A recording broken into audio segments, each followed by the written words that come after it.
안녕하세요. 자, 이번 시간에는 이슬람 세계의 형성에 대해서 저희 같이 볼 건데요. 그 전에 우리 지난 시간에 고대 서아시아에 어떤 나라가 있었는지 잠깐 복습하겠습니다. 자, 먼저 아케메네스 왕조 페르시아가 있었고, 그리고 파르티아라고 하는 나라가 잠깐 있었고, 아케메네스 왕조를 이어받은 사산 왕조 페르시아가 등장을 했다라고 이야기를 했어요. 그래서 이 페르시아는 이 넓어진 영토를 효과적으로 다스리기 위해서 총독도 파견하고, 그리고 그 총독을 또 감시하기 위해서 왕의 눈, 왕의 귀를 파견했다. 그리고 넓어진 영토를 자유롭게 제대로 다니기 위해서 왕의 길이라고 하는 길을 하나 크게 뚫었다라고 이야기했습니다. 자, 그 이제 서아시아 지역에서 새로운 종교가 하나 나오게 됩니다. 오늘은 그거에 대해서 이야기를 하도록 하겠습니다. 자, 새로운 종교, 어떤 종교가 나오느냐? 바로 이 이슬람이라고 하는 종교가 하나 탄생을 하게 됩니다.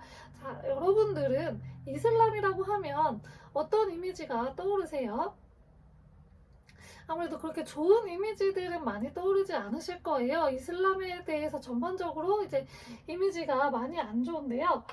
일단 우리는 역사에서 이제 이슬람을 배우는 거기 때문에 그러한 안 좋은 감정들은 일단 한쪽으로 치워놓고서 이 이슬람 세계가 어떻게 생겨났고 이게 왜 우리가 왜 배워야 하는지, 이게 역사적으로 어떤 영향을 끼쳤길래 우리가 이거를 배우는지에 대해서 한번 생각해 보면 좋을 것 같아요. 자, 먼저 이 이슬람이 어떻게 만들어졌느냐를 알기 위해서 두 도시를 알아야 돼요. 바로 메카와 메디나라고 하는 도시입니다. 자, 여기는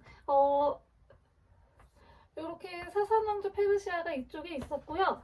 여기에 이렇게 네모나게 한 영토가 있어요. 그리고 이 옆으로 바로 이렇게 아프리카가 있거든요. 이 영토에 있는 도시들인데요. 이 메카와 메디나가 요쯤에 있어요. 자, 이 도시들은 자, 보세요. 바다를 끼고 있죠. 그래가지고 해상무역으로 굉장히 이제 무역의 중심 도시였어요.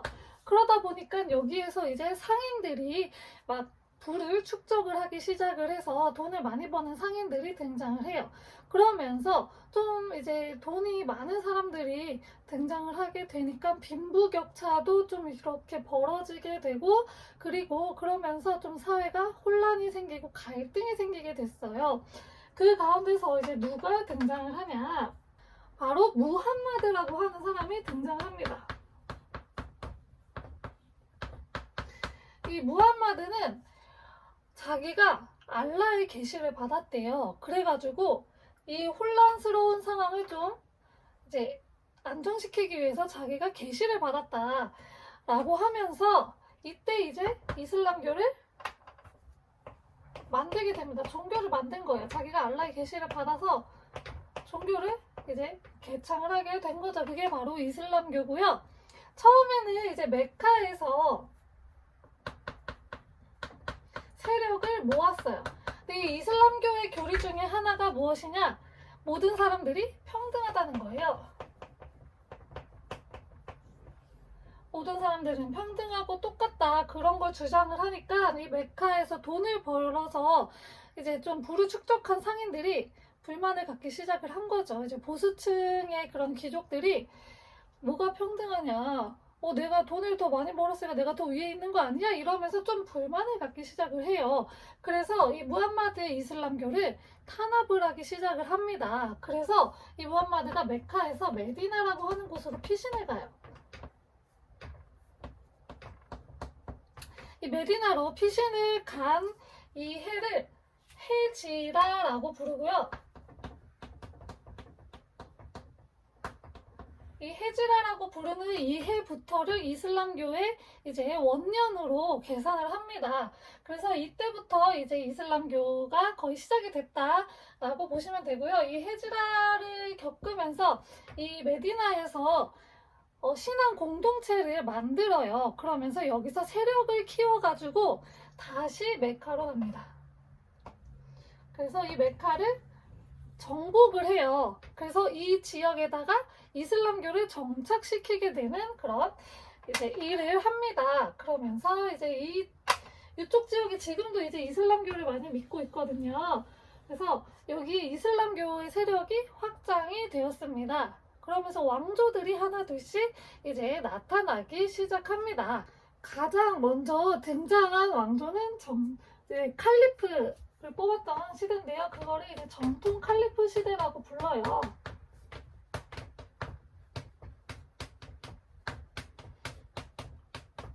자, 이때는 이제 무함마드가 죽은 다음에 그 무함마드의 뒤를 이을 후계자를 뽑으면서 이제 시작이 된 건데요. 바로 이 칼리프가 다스리던 시대예요. 이 칼리프는 뭘 하던 사람이었냐면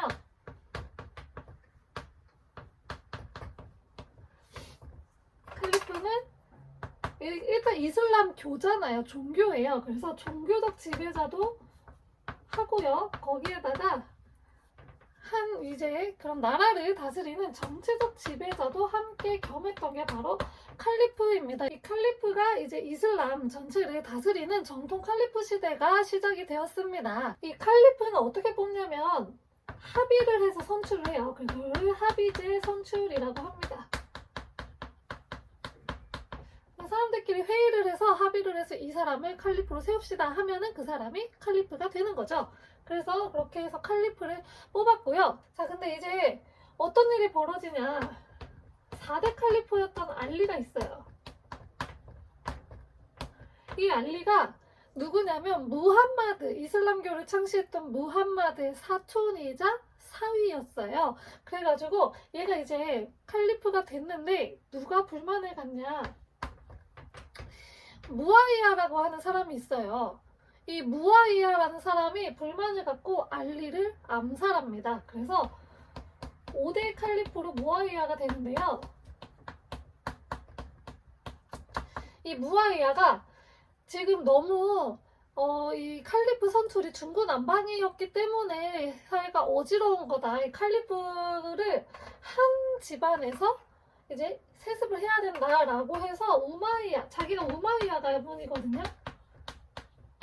이 우마이야 가문에서 계속 이어야 된다. 그래야지 혼란스럽지 않고 사회가 좀 안정이 된다라고 해서 그 다음부터는 우마이야 가문에서만 칼리프를 선출하게 했어요.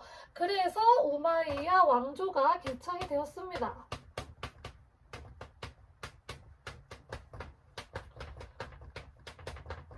이 우마이야 왕조는 수도를 다마스커스로 정해요. 그러면서 이제 왕조를 개창했어요. 왕조. 칼리프가 거의 왕처럼 이제 된 거예요. 그래서 이 왕조를 개창을 했는데 얘네들은 좀 포용 정책을 펼쳤으면 오래 갔을 수도 있는데요. 어떻게 했냐? 차별을 했어요. 그래서 아랍인 우월주의를 내세우고 비아랍인들을 차별하는 정책을 펼쳤어요. 그래가지고 이제 내부적으로 불만이 좀 있겠죠. 그래서 이 무아이야가 죽은 다음에 이슬람교 내에서 내분이 일어납니다. 그래서 이슬람교 내에서 시아파하고 수니파로 나눠져요. 이 시아파는 이 4대 있죠. 4대 칼리프였던 알리가 시아 알리거든요. 그래서 이 알리의 후손들이 이제 칼리프가 되어야 된다 해서 세습을 주장을 했던 사람이에요. 그 사람들이에요. 그 세습에 의해서 칼리프가 되는 것을 주장했던 시아파와 수니파는 이제 선출, 합의제 선출 있죠. 그 합의를 해서 선출된 사람이 칼리프를 해야 된다라고 주장을 했는데 단 이 무함마드 있죠. 처음에 무함마드의 무함마드가 속해 있던 부족, 그 부족 안에서만 반드시 칼리프가 나와야 된다라고 이제 주장하는 수니파로 나눠지게 됐어요. 현재 이슬람의 대부분은 수니파고요. 이란 쪽은 시아파라고 합니다. 자, 그래서 이렇게 나눠지게 되고 일단 이 아랍인 우월주의로 인해서 불만을 가졌던 사람들이 등장을 하겠죠. 바로 비아랍인들이에요. 이 비아랍인들이 불만을 갖기 시작을 했고 결국에는 이 또 나라를 한 번 더 뒤엎게 됩니다. 이 불만을 품은 비아랍인들이 손을 잡고서 우마이야 왕조를 무너뜨리고 하나 왕조를 세우게 됩니다. 그게 바로 아바스 왕조입니다. 이 아바스 왕조는요, 바그다드로 선도를 합니다. 바그다드 지역으로 선도를 한 다음에 이제 이 사람들은 그 아랍인 우월주의를 반대를 해서 이제 왕조를 일으킨 사람들이잖아요. 그래서 비아랍인에 대한 차별을 철폐하였습니다. 그래가지고 이제 비아랍인들이 원래 인두세라는 걸 냈어요. 인두세는 사람 한 명 한 명에게 매기는 세금이에요. 근데 그거를 이제 비아랍인들이 이슬람교로 개종을 하면 인두세를 면제해 줬습니다.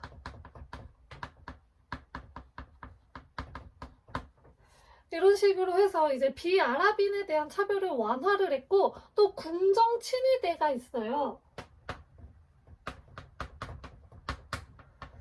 이 궁정 친위대에 비아랍인도 등용을 하였습니다.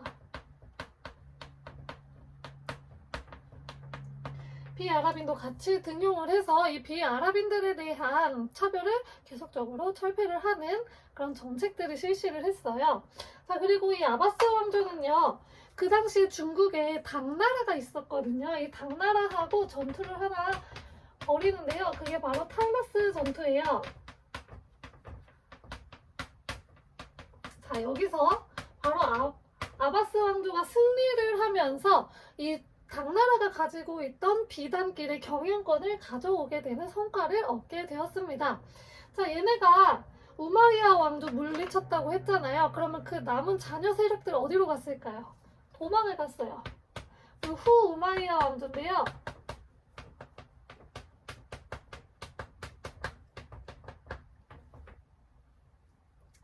이후 우마이야 왕조는 어디로 갔냐? 이베리아 반도로 가요. 이베리아 반도가 어디냐면 지금 그 스페인 있는 곳 있어요. 스페인. 거기가 이베리아 반도예요. 여기에 코르도바라고 하는 곳에 수도를 정해서 자리를 잡았습니다. 그래서 이 스페인에 가면은 지금 이슬람 그런 모습의 유물들, 유적들이 많이 남아있어요. 그 이유가 바로 이 우마이야 왕조가 이 시기에 이베리아 반도로 가서 국가를 세웠기 때문입니다. 자, 이렇게 아바스 왕조가 굉장히 융성을 하고 있을 때 이슬람 국가가 하나가 더 등장을 해요. 셀주크 티르크라는 나라인데요. 이 나라는 성장을 해서 이 아바스 왕조로부터 술탄의 칭호를 받았습니다. 술탄은 아까 칼리프가 정치적 지배자하고 종교적 지배자를 함께 하는 거라고 했죠. 이 술탄은 정치적 지배자의 칭호입니다. 그래서 이런 이제 호칭을 얻을 정도로 조금씩 성장을 해서 옆에 있던 비잔티움 제국을 건드려요. 이 동로마, 나중에 배울 건데 이 동로마 제국을 건드려가지고 무엇을 일으키냐? 바로 십자군 전쟁을 유발하였습니다. 나중에 더 자세히 배울 건데요. 얘네가 동로마 제국을 건드리자 동로마 제국이 도와달라고 교황한테 요청을 하고 교황이 이제 종교회의를 소집을 해서 십자군을 보낼 것을 이제 땅땅땅 결정을 해요. 그게 바로 얘네들이에요. 얘네들이 이제 건드려서입니다. 이 셀주크 티르크는 결국에는 이 당시에도 동쪽에서 성장하고 있던 큰 민족이 하나 있어요. 바로 몽골족이에요. 이 몽골족에 의해서 멸망을 하게 되었습니다. 몽골족이 워낙에 강했어요. 우리 배웠잖아요. 몽골족이 폴란드까지 가고 완전 멀리까지 갔잖아요. 그래가지고 이쪽 지역도 온 거예요. 서아시아 지역까지 내려와서 이때 셀주크 티르크가 몽골족에게 멸망을 하였습니다. 자, 그럼 이슬람 세계의 이 사회, 경제, 문화는 어떤 모습이었을지 같이 보도록 합시다. 사회, 경제, 문화. 자, 일단 이슬람교 하면 이거 기억해야 됩니다. 바로 꾸란이라고도 하는 이 경전입니다. 불교에도 이제 불교 경전이 있고, 그리고 교회, 성당에도 성경이 있잖아요. 그런 것처럼 이슬람은 꾸란이라고 하는 이 경전이 있어요. 이게 절대적이에요, 이슬람에서는. 그래서 이 교회 다니시는 분들, 성당 다니시는 분들 양심에 손을 얹고 한번 생각해 보세요. 성경에서 말하는 것들 평소에 잘 지키면서 살고 계신가요? 아마 대다수가 그냥 일요일에 교회 가서 성당 가서 아멘 하고 끝나는 사람들이 아마 많을 거예요. 근데 이 이슬람 사람들은 이 꾸란을 평소에도 굉장히 이 꾸란의 내용들을 이제 일상생활에서도 적용을 시키는 그런 모습을 많이 보여줘요. 그래서 뭐 하루에 몇 번씩 메카를 향해서 기도를 하는 것 등 이런 것들이 이제 꾸란에 다 쓰여 있는 거고, 머리카락 가리는 것도 마찬가지고요. 그래서 그냥 일상생활이 종교예요, 이슬람은. 그래서 이 꾸란의 영향력이 엄청나다는 거. 자, 그리고 이슬람에서는 아까 인두세 얘기했죠. 사람 한 명 한 명에게 매기는 이 인두세를 무엇이라고 하냐? 지즈야라고 해요. 이제 세금을 매겨서 어쨌든 재정을 확보를 해야 되잖아요. 그게 바로 지즈야라고 하는 세금을 매겨서 이제 이슬람은 재정을 메꿨다라고 보시면 되고요. 이슬람 상인들은 이 역사에서 가장 중요한 게 뭐냐면 이 상업이 굉장히 발달을 했어요. 그래서 배를 좀 잘 타가지고 바다에 바람을 이용할 줄 알아서 굉장히 멀리까지 가서 우리나라 그 신라 있죠. 신라 시대에도 이 이슬람 상인들이 들어와서 교류를 했다고 합니다. 그래가지고 그 정도로 이제 굉장히 멀리까지도 상업을 이제 해서 동남아시아에 이슬람교가 퍼지게 되는 요 역할도 하게 되었어요. 그래서 이 상업이 굉장히 발달했습니다. 그리고 그 몽골에서는 이슬람 상인들을 또 이용하기도 했어요. 그래서 이 이슬람 상인들이 역참해서 쉬기도 하고 그랬습니다. 이슬람에서는 이 상업이 굉장히 발달했다. 자, 그리고 이슬람에서는 이 쿠란 있죠. 꾸란이 이슬람어로 쓰여 있잖아요. 이거를 다른 나라 말로 번역을 못하게 했어요. 그래서 아까 상업을 통해서 이슬람교가 전파됐다고 했죠. 근데 그 이슬람교가 전파된 그 나라의 언어로 꾸란을 번역을 못해서 아랍어로 계속 이제 그 꾸란이 있는 거예요. 그래서 이 아랍어 전파에도 굉장히 큰 역할을 하였다고 합니다. 자, 그리고 이 이슬람 하면은 여러분들이 그 아라비아 숫자라는 거 혹시 들어보셨나요? 이게 이제 인도 숫자를 기반으로 해서 만든 건데, 이 상업을 했다고 했잖아요. 상업을 하려면 무엇을 해야 되냐? 숫자를 잘 알아야 돼요. 왜냐면 돈을 제대로 계산을 해야 되잖아요.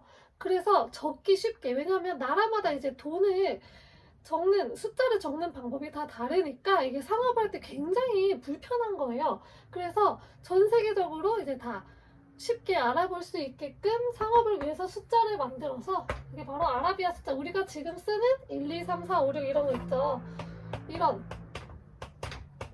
요런 거, 요게 아라비아 숫자거든요. 그래서 상업을 발달을 하니까 이제 상업이 편하게 하기 위해서 아라비아 숫자가 이제 만들어졌다. 그리고 기독교에는 성당과 교회가 있고, 불교에는 절이 있고 이렇게 있잖아요. 그런 것처럼 이슬람도 이제 자기네들의 그런 사원이 하나 있겠죠. 그게 바로 모스크라고 하는 사원이에요.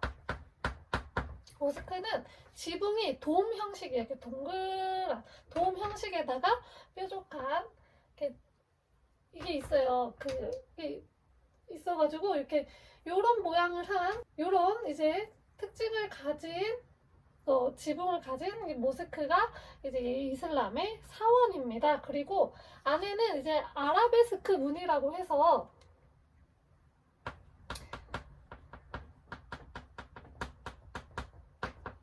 뭐냐면 이슬람은 우상 숭배를 금지해요. 그래서 뭐 교회에서 십자가 만들어 놓고 뭐 성당에서도 동상 만들어 놓고 하잖아요. 근데 그거 자체도 우상이라고 생각을 하는 거예요. 무조건 알라만 섬겨야지. 그거는 알라가 아니다. 알라는 이제 실체가 없잖아요. 실물이 없는 거죠. 그래서 그런 것을 만들어 놓는 것 자체가 우상이다라고 해서 그걸 금지를 했어요. 그래서 안에서 뭐 어떤 무늬가 없고 아라베스크 무늬라는 것을 만들었는데 이거는 무늬인데 글자로 되어 있어요.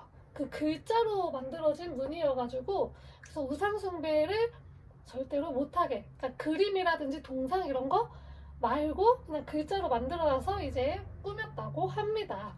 그리고 이슬람은 문화가 되게 발달을 했는데 의학이 좀 많이 발달을 했어요. 그래서 이븐 시나라고 하는 사람이 의학 전범이라고 하는 책도 편찬을 했습니다. 그래서 이 이슬람은 이런 문화를 가졌습니다. 자, 오늘 배운 내용 한번 정리 한번 해볼게요. 자, 이슬람을 무함마드가 개창을 했는데 이 이후에 이제 무함마드 사후에 칼리프를 선출해서 이제 뽑는 정통 칼리프 시대여서 이때는 이제 선출을 통해서 칼리프를 뽑다가 5대 무아이야에 의해서 우마이야 가문이 칼리프를 세습하게 되어서 우마이야 왕조가 개창이 됐고 이후에 얘네들이 이제 계속 아랍인 우대주의를 하면서 비아랍인들을 차별을 하니까 이 비아랍인들이 힘을 합쳐서 우마이야 왕조를 물리치고 아바스 왕조를 개창을 했다. 그래서 굉장히 포용 정책을 펼쳐서 승승장구를 하고 있었고 그리고 탈라스 전투에서 당나라에 맞서서 이겨가지고 비단길 경영권도 갖고 오게 되었다. 그리고 우마이야 왕조는 후에 이제 이베리아 반도로 도망을 가서 후 우마이야 왕조를 개창을 했다. 그리고 작은 셀주크 티르크라고 하는 나라가 성장을 하고 있었고 아바스 왕조로부터 술탄이라고 하는 칭호까지 획득을 했고 이후에 성장을 하면서 동로마 제국을 건드려가지고 십자군 전쟁을 유발했다. 자, 그리고 이슬람 세계의 이 사회, 경제, 문화 쿠란이라고 하는 게 절대적이고 이 쿠란을 절대로 번역하지 못하게 해서 아랍어 전파하는 데도 굉장히 큰 공헌을 했다. 그리고 지즈야라고 하는 인두세를 걷었다. 상업이 굉장히 발달을 하니까 이 상업을 통해서 이슬람교가 여러 나라로 전파가 됐고 이 상업을 할 때 이 가격을 제대로 적어야 되고 숫자를 많이 사용을 해야 되다 보니까 통일된 그 숫자를 사용하기 위해서 아라비아 숫자라는 것을 만들게 되었다. 그리고 이슬람교의 사원은 모스크고 이븐 시나라고 하는 사람이 의학 전범을 편찬을 할 정도로 의학이 발전을 했다라고 이야기했습니다. 자, 이번 시간은 이슬람 세계가 형성된 그런 모습을 봤고요. 다음 시간에는 이슬람 제국이 등장을 합니다. 굉장히 큰 국가가 등장을 하게 되는 거죠. 어떠한 국가가 등장을 했는지 같이 보도록 할게요. 감사합니다.